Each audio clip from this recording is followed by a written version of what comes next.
There's a chart I saw recently that I can't get out of my head. A Harvard business professor and economist asked more than 5,000 Americans how they thought wealth was distributed in the United States. This is what they said they thought it was. Dividing the country into 5 rough groups of the top, bottom, and middle 3 20% groups, they asked people how they thought the wealth in this country was divided. Then he asked them what they thought was the ideal distribution.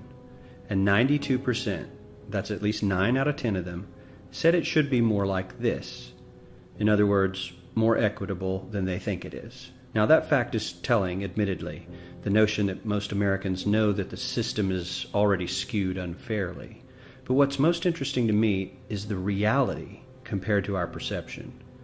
The ideal is as far removed from our perception of reality as the actual distribution is from what we think exists in this country. So ignore the ideal for a moment. Here's what we think it is again. And here is the actual distribution. Shockingly skewed. Not only do the bottom 20% and the next 20%, the bottom 40% of Americans barely have any of the wealth. I mean, it's hard to even see them on the chart. But the top 1% has more of the country's wealth than 9 out of 10 Americans believe the entire top 20% should have. Mind-blowing. But let's look at it another way, because I find this chart kind of difficult to wrap my head around. Instead, let's reduce the 311 million Americans to just a representative 100 people. Make it simple. Here they are: teachers, coaches, firefighters, construction workers, engineers, doctors, lawyers, some investment bankers, a CEO, maybe a celebrity or two. Now let's line them up according to their wealth. Poorest people on the left, wealthiest on the right, just a steady row of folks based on their net worth. We'll color code them like we did before based on which 20% quintile they fall into.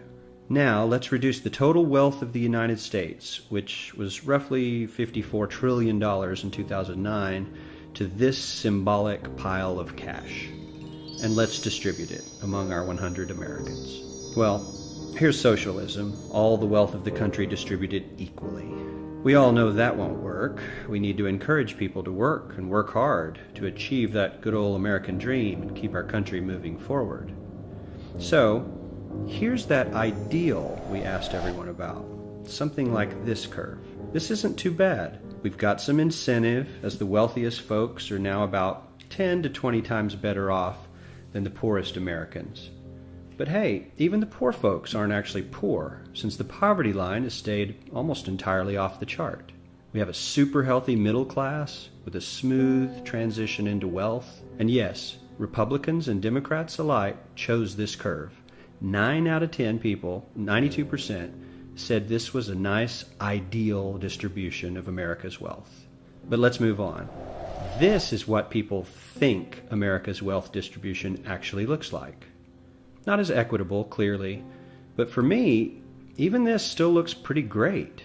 Yes, the poorest 20 to 30% are starting to suffer quite a lot compared to the ideal, and the middle class is certainly struggling more than they were, while the rich and wealthy are making roughly 100 times that of the poorest Americans, and about 10 times that of the still healthy middle class.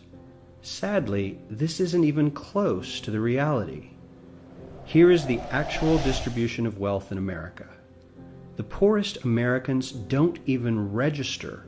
They're down to pocket change, and the middle class is barely distinguishable from the poor. In fact, even the rich between the top 10 and 20 percentile are worse off. Only the top 10% are better off. And how much better off?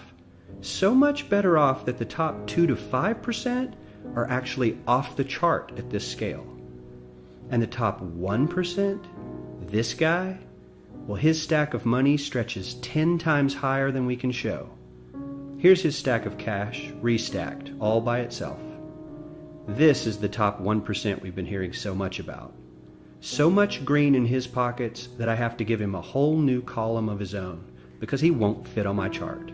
1% of America has 40% of all the nation's wealth. The bottom 80%, 8 out of every 10 people, or 80 out of these 100, only has 7% between them. And this has only gotten worse in the last 20 to 30 years. While the richest 1% take home almost a quarter of the national income today, in 1976 they took home only 9%, meaning their share of income has nearly tripled in the last 30 years. The top 1% own half the country's stocks, bonds, and mutual funds. The bottom 50% of Americans own only 0.5% of these investments, which means they aren't investing.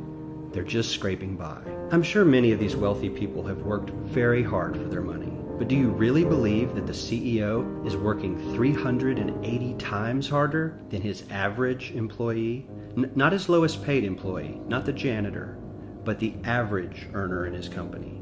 The average worker needs to work more than a month to earn what the CEO makes in 1 hour. We certainly don't have to go all the way to socialism to find something that is fair for hardworking Americans. We don't even have to achieve what most of us consider might be ideal. All we need to do is wake up and realize that the reality in this country is not at all what we think it is.